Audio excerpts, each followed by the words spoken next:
ചവിട്ട് നാടകത്തെക്കുറിച്ച് കേട്ടിട്ടുണ്ടോ?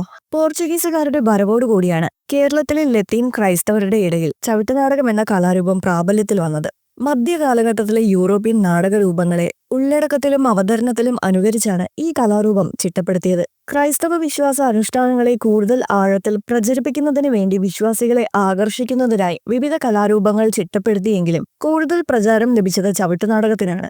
സാധാരണ ചവിട്ടുനാടക വേദികളിൽ എത്തുന്നത് പുരുഷന്മാരാണ്. സ്ത്രീ കഥാപാത്രങ്ങളെ പോലും അവതരിപ്പിക്കുന്നത് പുരുഷന്മാരാണ്. എന്നാൽ ഇവിടെ രണ്ടുപേരെ ഒഴിച്ചാൽ സ്ത്രീകളാണ് കഥാപാത്രങ്ങളായി വേഷമിടുന്നത്. ഒരുപക്ഷെ സ്ത്രീകൾ കൂടുതൽ വേഷമിടുന്ന ആദ്യ ചവിട്ടുനാടകവും ഇതായിരിക്കും. ചവിട്ടുനാടകം അവതരിപ്പിച്ചിരിക്കുന്നത് ചെന്തമിഴിലായിരുന്നു. ഇവിടെയും പരമ്പരാഗത തമിഴ് ദൃശ്യാവിഷ്കരണമാണ് പിന്തുടരുന്നത്. കുറച്ചു പേരുടെ 2 ആഴ്ചത്തെ പരിശ്രമങ്ങളെ ഇവർ അവതരിപ്പിക്കുന്നു. റോമൻ ചക്രവർത്തി എന്ന ഈ ചവിട്ടുനാടക കലാരൂപം സംവിധാനം ചെയ്തത് കുട്ടപ്പൻ ആശാൻ ഓമനപ്പുഴയാണ്. ആലപ്പുഴ മൗണ്ട് കാർമൽ കത്തീഡ്രൽ ദേവാലയത്തിൽ നടന്ന ക്രിസ്മസ് ആഘോഷങ്ങളുടെ ഭാഗമായാണ് ഈ കലാരൂപം അരങ്ങേറിയത്. ക്രിസ്മസിനോടനുബന്ധിച്ചുള്ള കൾച്ചറൽ പ്രോഗ്രാമായിട്ടാണ് ഈ ചവിട്ടുനാടകം ഇവിടെ അരങ്ങേറുന്നത്. ഒരു പരമ്പരാഗതമായിട്ട് നമ്മുടെ സമൂഹത്തിന്റെ ഒരു കലാവിരുന്നാണ് ചവിട്ടുനാടകം എന്നുള്ളത്.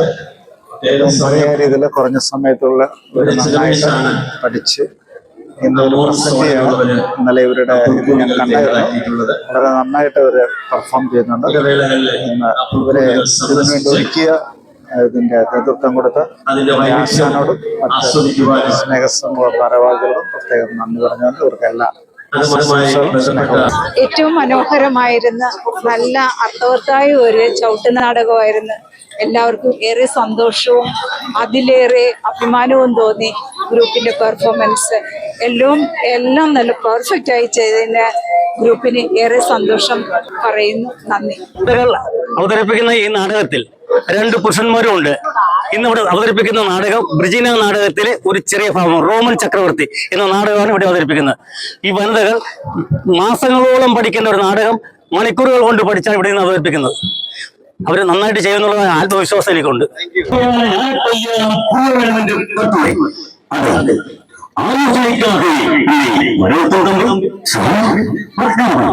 അന്ധകാര ദൈവത്തെ തിരിച്ച് പുരസ്കരിക്കണമെങ്കിൽ കൈകൊള്ളുന്നുണ്ട്.